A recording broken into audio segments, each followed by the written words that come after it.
gustaría que pudieras presentarte como quieras.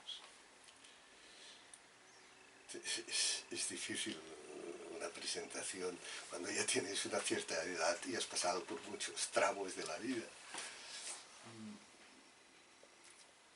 Quizá serviría una presentación que me hicieron en Argentina una vez cuando estuve presentando uno de los primeros libros que allí se publicaron y que decían que yo era un filósofo militante. Dentro de las múltiples maneras de, digamos, autopresentarme, filósofo militante no me desagradaba, ¿no? Porque filósofos, en definitiva, es poco lo que he sido o he intentado ser. Y militante, como está tan desprestigiado, pues también me gustaba, ¿no? Militante, no activista, esto sí que me parece terrible, ¿no? Pero militante, y bueno, filósofo militante, militante de la vida, digamos, entendido la vida como el campo de batalla. Ajá. Sí. Ajá. Vale. ¿Cómo te interesaste por la filosofía o...? Pues me acuerdo que cuando estudiaba el bachillerato, a la filosofía, como las letras, casi es terrible decirlo, pero era como una cuestión más femenina en el liceo francés donde yo estudiaba, ¿no? Y como me gustaba mucho las químicas, pues estudié química. Pero estudiando bachillerato, recuerdo que en quinto de bachillerato, cuando empezábamos a hacer filosofía, pues empecé a escribir una especie de sistema filosófico. Y me acuerdo que era absolutamente bastante alucinante, ¿no? Porque era, pues, Descartes decía dudo, luego existo, pues yo pensé, no, si yo dudo, yo quiero algo. Es decir, no yo pienso, sino yo quiero. Y entonces empecé a explicar todo una especie de sistema filosófico pequeñito a partir de la idea del querer, ¿no? Y curiosamente, ¿no? Después estudié química, trabajé de químico, me dedicaba a la investigación, lo tuve que dejar para pasar a una cierta clandestinidad durante la época de la dictadura. La química se convirtió en una especie de modus vivendi simplemente, y cuando, a raíz de la caída, digamos, de la dictadura franquista, me vi perdido como tantos, decidí estudiar filosofía a los 30 años. Y me pagué, digamos, la carrera universitaria trabajando en una fábrica de vidrio como químico.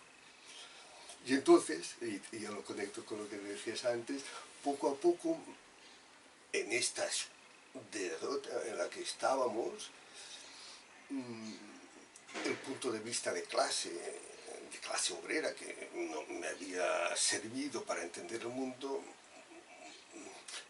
era como insuficiente, ¿no? Y entonces me fue viniendo como la idea central del querer vivir.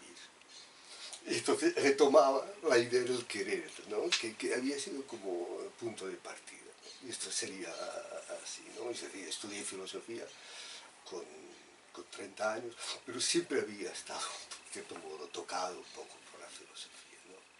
Bueno, me acuerdo con mi madre, que tenía una cabeza muy filosófica, pues, pero no había estudiado nada porque no había ido a la universidad ni nada. Y ha estado de dependiente durante unos años, pues por las noches hablar del sentido del mundo, de la vida, y bueno, siempre ha estado bastante presente todo. No sé si era filosofía o lo que era, ¿no? Pero estas preguntas en casa con mi madre, sobre todo, ¿no? Mi padre era más práctico, ¿no? En este sentido. Vale. ¿Y cuál es la tarea del filósofo? Pues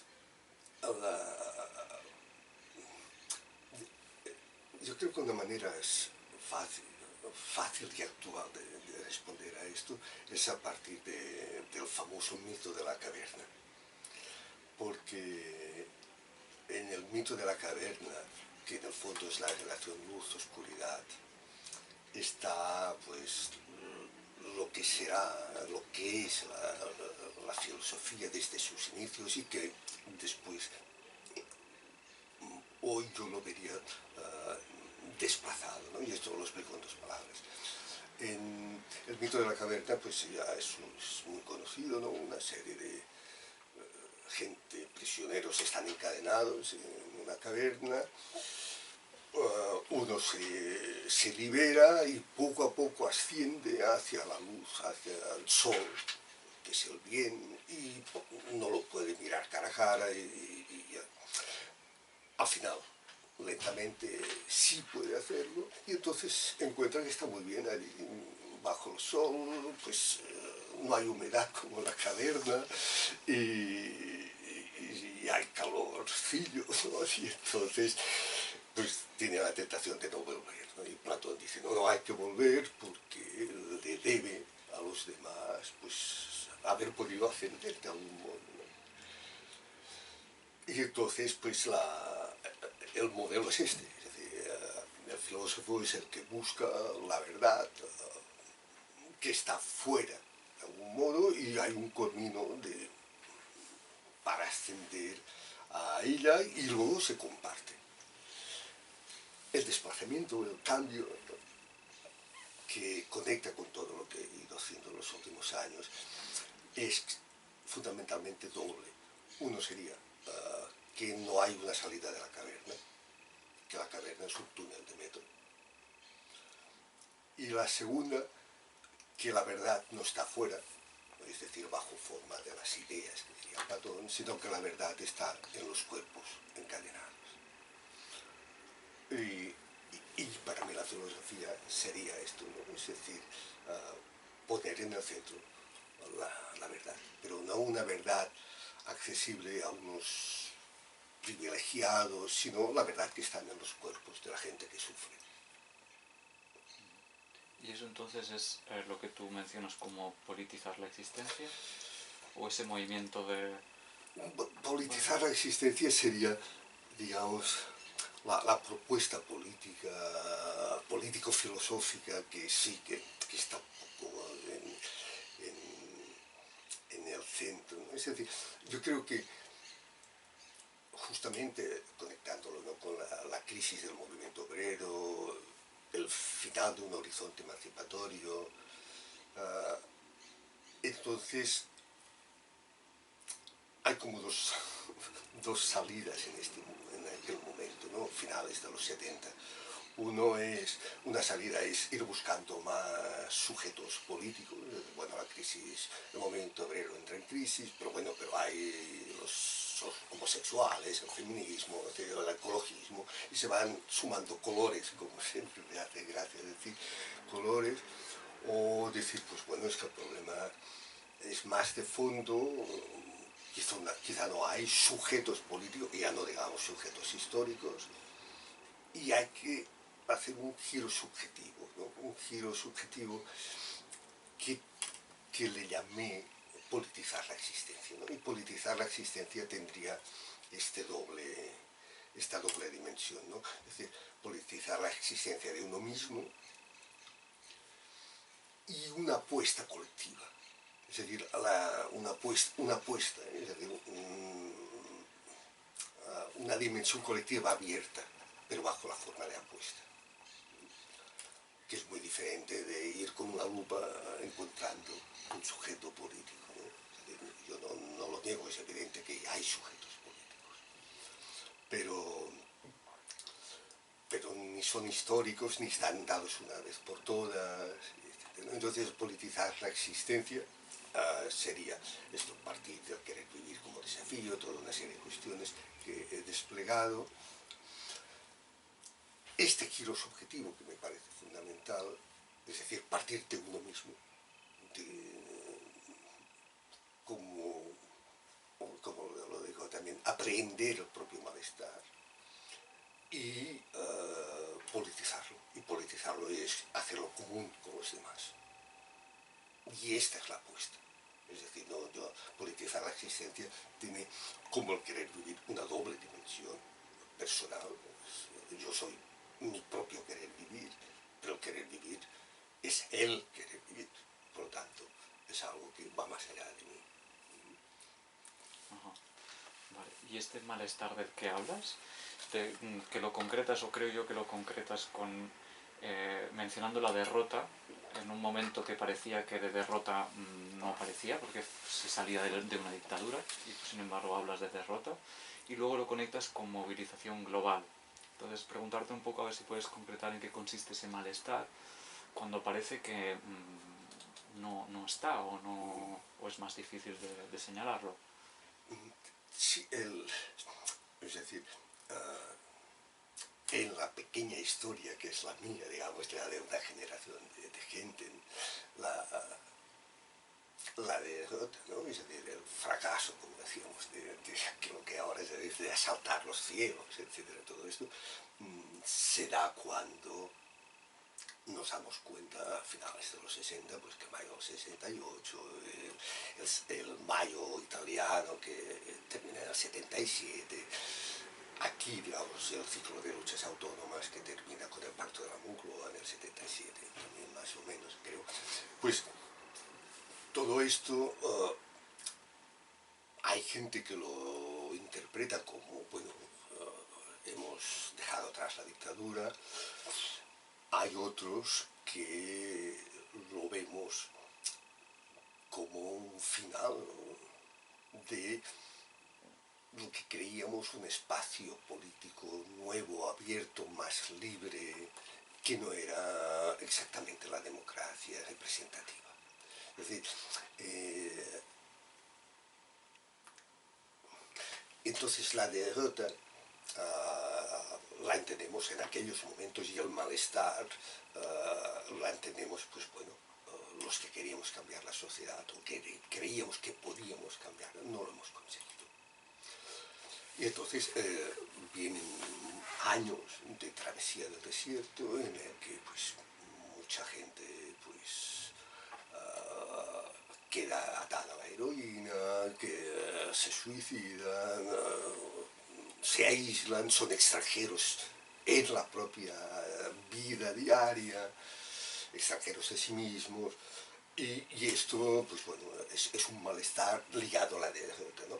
Otra cosa sería, digamos, que es un poco lo que tú planteabas, y esto para mí es mucho más importante, el malestar ligado a una forma de existencia que ya va más allá de la explotación capitalista, que era un secuestro del tiempo de vida, a lo que sería lo que llamábamos la movilización, una movilización global, ¿no? En la que pues no es simplemente que nuestras vidas son puestas a trabajar, como a veces se dice, llevando Marx un poco más lejos, sino que propiamente la realidad se hace plenamente capitalista, y nosotros somos piezas de esta máquina. Es decir, nosotros somos íntimamente capitalismo. Y el malestar va ligado a esto. Es decir, a una vida que no se deja vivir. Una vida que no se deja vivir porque tenemos que estar permanentemente activos, manteniéndola, alimentándola, en vez de estar viviéndola. Y esto me gusta siempre decirlo de esta manera, ¿no? Porque la vida hoy no se vive, se tiene una vida. Y esto es completamente diferente. Es completamente diferente decir, estoy viviendo, tengo una vida, ¿no? Porque tener una vida significa tener una vida que gestionar, que defender, que sacar del agujero, de la muerte social, que es el paro, etcétera, etcétera, ¿no? Este pequeño desplazamiento, esta idea, ¿no? Este desplazamiento de vivir o tener una vida que parece tan sencillo, ¿no? Pues realmente fue en esta conferencia que os decía, fue he recibido como una especie de mazazo, ¿no? La señora me decía, esto es un puñetazo, ¿no? Porque no me había dado cuenta que tenía una vida. Y realmente este desplazamiento conecta con lo de politizar la existencia, ¿no? Es decir, tener una vida no es vivir, simplemente es trabajar para la propia vida, ¿no? Y esto es el cambio crucial, ¿no? Antes se trabajaba pues en este secuestro que era las fábricas como modelo. Ahora el trabajo pues se extiende a toda la existencia, a toda la vida propiamente, ¿no? Y en este sentido es un secuestro pues extendido a las 24 horas, ¿no? Porque nosotros somos los encargados de administrar esta vida, de gestionarla, y se nos hace culpables si no somos capaces de hacerlo, ¿no? Es Eso decir, te iba a preguntar, sí, sí. El malestar, entonces, parece que también sea cosa nuestra, depresión... exactamente, exactamente, ¿no? Y entonces lo que sería un malestar social que va ligado a que vivir es estar triturando tu propia vida, porque en definitiva es esto, vivir es estar triturando, llevando al límite tu propia vida para adecuarla, para plegarla a la normalidad, para plegarla a esta movilización permanente, esto que es un malestar social y que, bueno, pues son estadísticas, es fáciles de encontrar, se vive como una tarea personal, como un fracaso personal en el caso de no conseguirlo, ¿no? Y este realmente es el drama, ¿no? Como se interioriza la culpabilidad, el fracaso, la derrota, etc., ¿no? Porque nos ponen, digamos, en la movilización global, en principio nos dice que nos pone dentro de una sociedad de las oportunidades, un espacio de posibles, y si no somos capaces de estar a la altura de esto es culpa nuestra. Y la solución es hacer más másters permanentemente, preparándote para el fracaso, porque nunca, difícilmente se conseguirá estar en la cresta de la ola, ¿no? Y aquí es cuando insertas el querer vivir como algo que rompe esta dinámica, más allá de compartir ese malestar o denunciar que ese malestar es colectivo. Sí, exactamente, ¿no? Porque la politización en el marco de la sociedad fábrica de los años 70 iba ligada a un rechazo del trabajo, a, digamos, a una ideología emancipatoria, la politización en este marco, ¿no? En el que la vida es el campo de batalla, ¿cómo plantearla, ¿no? Entonces, en principio sería politizar este malestar, que es común, que va más allá de uno mismo, ¿no? Pero aquí empieza el problema, ¿no? Porque el malestar es lo más propio de uno, aunque sea común. ¿Y cómo se suman los malestares? Es decir, ¿qué sumatorio puede servir para sumar los malestares? Si es lo más propio de cada uno, aunque sea efecto de esta máquina de trituración que es el capitalismo, ¿no? Y entonces pensando, digamos, cuál es el denominador común, creo, digamos, que es querer vivir y no poder hacerlo. Es decir, que el denominador común del malestar, de este malestar social, de este estar mal, porque en el fondo es eso, es un estar mal, ligado a esta movilización de la vida, lo que es común, creo que es esto, es que queremos vivir, un querer vivir, pero no poder hacerlo, no poder hacerlo, ¿no? Porque nuestra vida está secuestrada. Entonces, el punto de partida de la politización de la existencia es partir del propio querer vivir. Es decir, aprender el malestar, partir de tu propio querer vivir y desplegarlo. Entonces, lo del desplegarlo, aquí es quizá lo que habría se tendría que explicar un poco, ¿no? Porque, claro, querer vivir que es la idea fija mía desde hace 40 años, que en casi todos mis libros pues el subtítulo tiene que ver con el querer vivir, menos en el último, Hijo de la Noche, que me olvidé de poner el subtítulo y al final ya me pareció bien. Pero el querer vivir como tal es ambivalente, o sea, esto claramente, ¿no? O sea, no va ligado a lo que filosóficamente se llamaría una ontología afirmativa, una ontología o negativa, por ejemplo, ¿no? como Hegel, o esto, una ontología como Nietzsche más afirmativa, donde el querer vivir pues es desde la forma instinto, y entonces es un puro afirmar, y pues es entrar en el metro y ver cómo te dan un empujón para sentarte, para poderse sentar, pero a la vez es la máxima negación de una madre o de un padre, que, no, que está dispuesto a renunciar a su propia vida por su hijo, ¿no? Entonces el querer vivir tiene esta ambivalencia que hace que, en cierto modo, construir una política del querer vivir sea a partir de esta ambivalencia, sin negarla, pero de algún modo sobredeterminarla. Y entonces, por eso tuve que introducir la idea de desafío, es decir, hacer del querer vivir un desafío, porque de lo contrario quedaba como un concepto sociológico, que es lo que me funcionó durante mucho tiempo, ¿no? Es decir, el querer vivir pues era este denominador común que habría en el individualista, pues, por ejemplo, o en el extranjero que se pone fuera, etcétera, etcétera.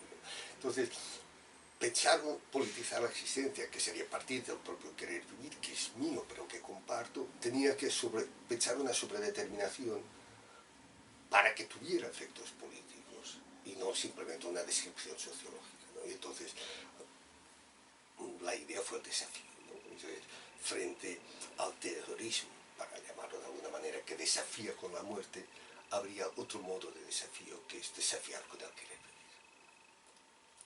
vivir. Y este fue el planteamiento, ¿no? Es decir, cómo hacer del querer vivir un desafío. Y esto sería politizar la existencia, ¿no? Es decir, salir de algún modo de una vida privada que es una vida secuestrada. ¿Y cómo se inserta en el último libro que hablabas de la fuerza del dolor? ¿Cómo se inserta la fuerza del dolor en este politizar la existencia? Pues justamente ligado a la idea del malestar, ¿no? El malestar es consecuencia de este querer vivir y no poder hacerlo. Este querer vivir y no poder hacerlo, si lo asumes como tal, significa que tú te constituyes como una anomalía, es decir, que no encajas. En el fondo todo el mundo no encaja, porque la pregunta sería ¿quién no está enfermo en esta sociedad? Entonces, pues aquí entraba, ¿no? Es decir, la fuerza del dolor es consecuencia, es el modo de dar un nombre a este querer vivir que no puede, a este querer vivir que no puede, a esta anomalía, es decir, a este cuerpo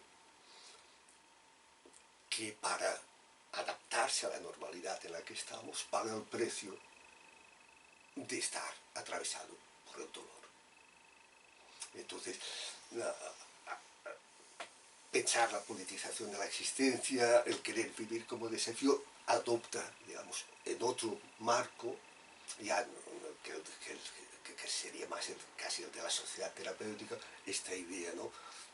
Hacerte con la fuerza de dolor. Serían diferentes maneras, desplazamientos de lo mismo, en el fondo, ¿no? Porque en el fondo siempre es la misma idea, ¿no?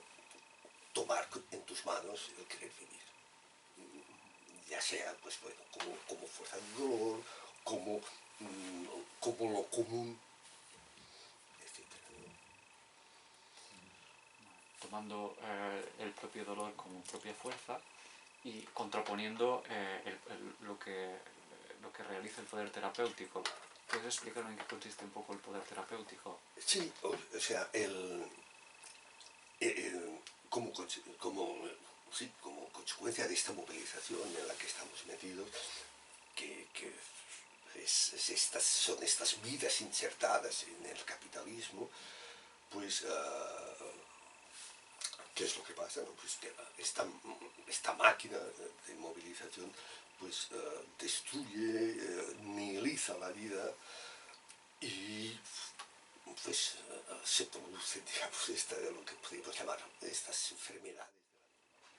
El poder terapéutico va estrechamente ligado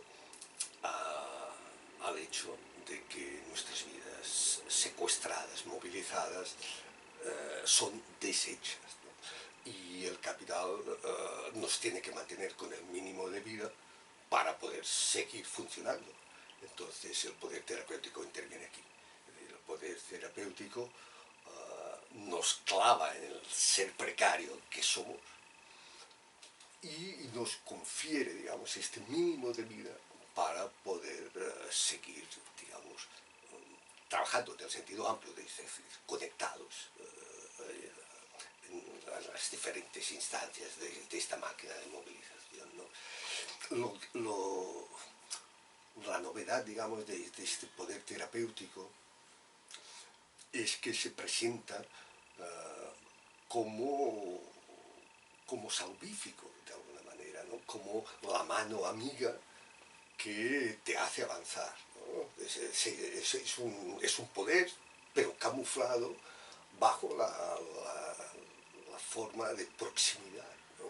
Bajo esta forma de proximidad en la que el terapeuta, entre comillas, pues aparece como el amigo. Y esto creo que vale la pena decirlo, ¿no? Esta reflexión sobre el poder terapéutico surgió a partir de los trabajos de los compañeros, básicamente de antropología, que estudiaron la cárcel de Villabona, en Asturias, ¿no? La cárcel de Villabona, en Asturias, tenía un módulo terapéutico. Y era un módulo en el que entraban unos presos que firmaban un contrato terapéutico. Un contrato terapéutico en el que renunciaban a las drogas, por supuesto, y se comprometían a aceptar, pero directamente, que su vida fuera rehecha. Y que su vida fuera rehecha podía significar que no vieran ya determinados amigos o incluso familiares. Y esto era mejor que la cárcel ordinaria. Se presentaba como mejor que la cárcel ordinaria. Estos compañeros estuvieron allí y finalmente fueron expulsados cuando los propios presos denunciaron el modelo terapéutico como una cárcel más terrible que las otras. Entonces, a partir de estos estudios y vídeos que se hicieron, viendo aquello, de pronto un día me di cuenta de una de las hipótesis que están detrás de lo que hemos dicho, ¿no? Que hoy la vida propiamente es la cárcel. Es decir, no es que nuestras vidas sean puestas a trabajar, como se diría siguiendo Negri y lecturas de Marx, sobre todo de los Grundrisse. No, es que es la propia vida la que se constituye como cárcel. Entonces, la cárcel, este modelo terapéutico, era el paroxismo de lo que vivimos cada día. O sea, por ejemplo, en el patio de la cárcel, del módulo terapéutico, en el patio hay un payaso muy grande de colores, todos son colores, todos son talleres de cerámica, es decir, es como una gran colonia de niños, pero que son presos, es que hacen actividades, ¿no? Entonces me fui dando cuenta que esto era la vida, que esto era nuestra vida, ¿no? Mi hijo o mis hijos ya les he tenido que acostumbrar que cuando hacemos trabajos manuales no es hacer actividades, sino hacer cosas, ¿no? Entonces, pues bueno, la cárcel terapéutica todos son actividades, ¿no? Todos son actividades, y así está organizado. Y este es el modelo paroxístico de esta vida secuestrada, ¿no? Y entonces allí se ve muy claro lo que es el poder terapéutico. El poder terapéutico es reintroducirte en la máquina, ya no de explotación solamente, sino en esta máquina de movilidad. El poder terapéutico es lo que te reintroduce, pero por tu propio bien. Y esto realmente es lo más cínico del poder terapéutico, lo que no significa, y esto ya no lo hemos a veces hablado, ¿no?, que esto implique rechazar todas las terapias, ¿eh? Pero sí que hay un uso político de la terapia, en este caso bajo la forma de poder terapéutico, que significa camuflar la relación de poder bajo una relación bienhechora, de alguna manera, ¿no? Bienhechora, ¿no? Y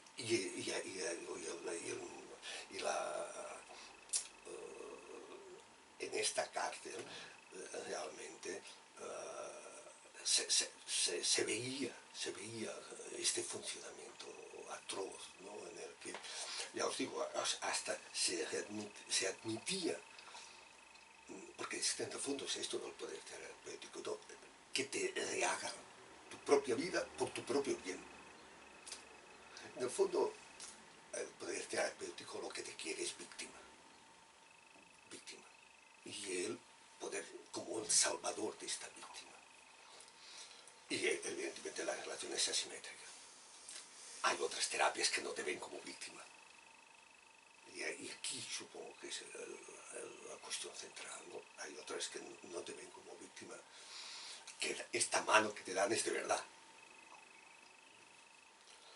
Y la fuerza de dolor entraría aquí, ¿no? Es decir, el poder terapéutico, en el fondo, lo que va es a apagar esta fuerza de dolor. No tanto la fuerza del dolor, la fuerza de dolor de esta anomalía, de este cuerpo que no encaja. Pues cuando el poder terapéutico es, mira, piensa en positivo y acabarás encajando.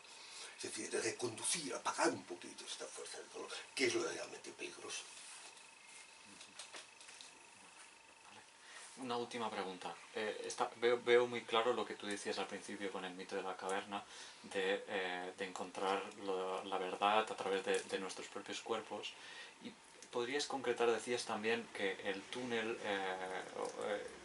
que la caverna se convierte finalmente en un túnel, sí, de metro. Bueno, creo que aquí, siendo sincero, hay como dos opciones. Yo no sé si son dos opciones históricas, por supuesto, pero que también al final tienen algo que ver, casi me atrevería a decir, con un modo de ser, ¿no? Hay una opción que es decir, bueno, estamos en un impasse, pero este impasse tiene una salida. Este impasse tiene una salida, basta que nos unamos, pues y avanzaremos y saldremos del túnel, ¿no? Y esto es un cuento, ¿no? Ahora es que está de moda hablar de relatos, ¿no? Es un cuento que se explica. Y hay otra opción que es decir, mira, yo necesito cuentos para niños que ya son mayores, o sea, cuentos tan infantiles no me los creo, ¿no? Y esta otra opción, que también seguramente es otro cuento, es el impasse puede ser atravesado, pero para atravesar el impasse hay que entrar en él. Y yo no sé si hay una salida o no salida. Lo único que sé es que, como decimos en algún presentimiento, no tengo fuerzas para rendirme y por eso sigo adelante. Esta es la otra opción. En principio el impasse parece un túnel. No sé si tiene una salida, pero no necesito la salida para seguir avanzando, ¿no? Porque este seguir avanzando es este querer vivir que no se detiene. Es esta fuerza de dolor que agonía. Y entonces, en vez de, digamos, el horizonte, que no me puedo creer, yo y tanta gente, pues lo que digo es, la mejor lucha es la que se hace sin esperanza. la mejor lucha es la que se hace sin esperanza, ¿no? O de otra manera, ¿no? Un poco de imposible, o me ahogo, o como decía, ¿no? No tengo fuerzas para claudicar. Es decir, porque tengo toda la fuerza del mundo. Y creo que desde esta perspectiva, que es la de la politización de la existencia, del querer vivir desafío, etc., yo no sé si es pensable un movimiento colectivo más allá de una apuesta deseable, pero sí que es pensable vivir quizá con un mínimo de dignidad, con un mínimo de dignidad. Vale, vale. Y ahora unas últimas preguntas, si quieres, para responder brevemente. Se les hacemos a todas nuestras inspiraciones. La primera es, ¿qué es para ti la felicidad?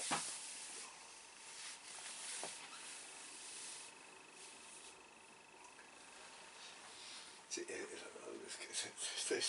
estoy contento de felicidad. Realmente me doy cuenta ahora y ya hace tiempo que no es el que más haya pensado. Pero quizá si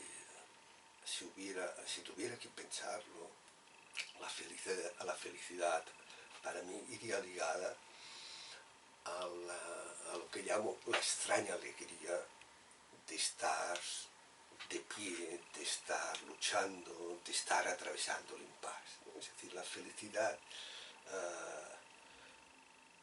digamos, no sería Maestro en esto ayuda, ¿no? La felicidad no es tener muchas cosas, por supuesto, pero la felicidad es una libertad que va ligada a estar dispuesto a perderlo todo. Es decir, para mí la felicidad sería esto, ser capaz de perderlo todo. Decidir perderlo todo si hace falta. La felicidad es estar de pie, es la alegría extraña del que lucha y comparte esta lucha con otros. Para mí la felicidad es esto. Sí. Y relacionado o no con esta, ¿cuál es el sentido de la vida? Cada vez más, creo que está, bueno, dicho de otra manera, cuando escribí El infinito y la nada, aventuré, en cierta manera, que la pregunta por el querer vivir ya no hacía necesario responder a la pregunta por el sentido. Es decir, a la pregunta por el sentido, que en el fondo es el sentido de la vida, dejaba de tener una importancia para mí, una centralidad, en la medida en que me afirmaba en mi propia verdad, que era el querer vivir. Desde el querer vivir, la pregunta por sentido caía, no me interesaba, digamos, ¿no? Vale. ¿Cómo es un día a día para Santi, para ti?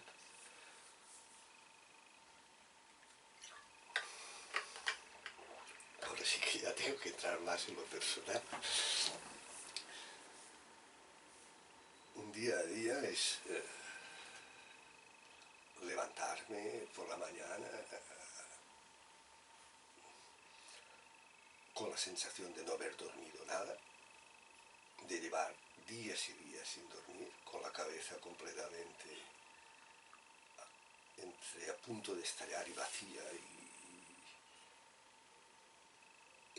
y esperando que mi compañera haya llevado a los niños a la escuela y yo ponerme a hacer el Hatsugen, que es una especie de movimiento que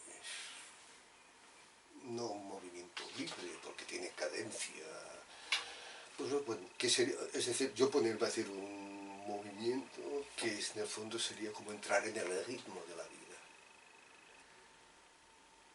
Y esto, y esperar que funcione y luego ponerme a leer, a pensar, a comprar, porque tengo un par de hijos y tengo que hacer la comida. Y luego por la tarde, al mediodía, volver a hacer el movimiento para ver si consigo sacar media hora, una hora, en la que, digamos, es la desesperación asociada a esta sensación de no haber dormido, que es como una especie de tortura permanente, pues se aplaque un poco. Y el día a día, y también, pues bueno, esto, ir con mi libretita por la calle andando, intentando pensar. Y ahora en concreto lo que estoy metido es la buena palabra, porque me he metido en un lío, es intentar escribir un texto, un libro sobre el suicidio de Pablo Molano, que fue un estudiante de filosofía, compañero, amigo, y que era uno de los líderes, en el mejor sentido, naturales de todas las cosas que han pasado en Barcelona mucho tiempo. Y ahora en concreto estaba en la base, que es el Ateneo Cooperativo, digamos, más innovador, interesante de aquí en Barcelona. Y este muchacho colombiano pues se suicidó hace poco. Entonces quiero leerlo como un caso político. Entonces estoy intentando pensar esto, ¿no?, en el día a día. Y una última pregunta ya. ¿Qué es para ti, si existe, lo espiritual, lo trascendental?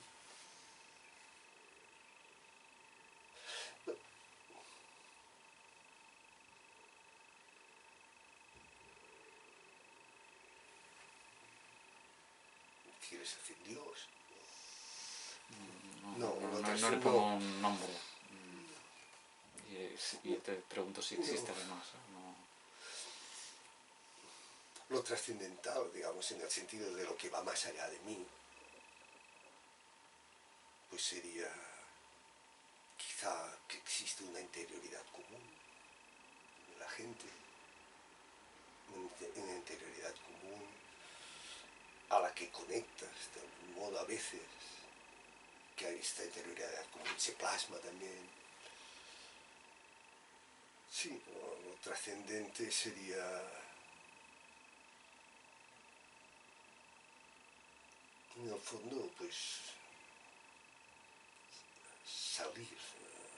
salir y exponerse. O sea, yo lo veo más que como ahora, pensando un poquito más, porque como así como esta pregunta no lo he pensado, más que una idea substancial de lo trascendente, preferiría hablar del verbo trascender. Y esto sí, ¿no?, el verbo trascender, el verbo de salir de fuera, salir afuera, exponerse, pero justamente porque hay de alguna manera una interioridad. O sea, sí, la trascendencia, lo trascendente para mí sería esta dimensión colectiva, esta intemperie en la que hay que estar. Vale. Bueno, muchas gracias, Santi, por habernos invitado y por haber hecho la entrevista. Gracias a vosotros.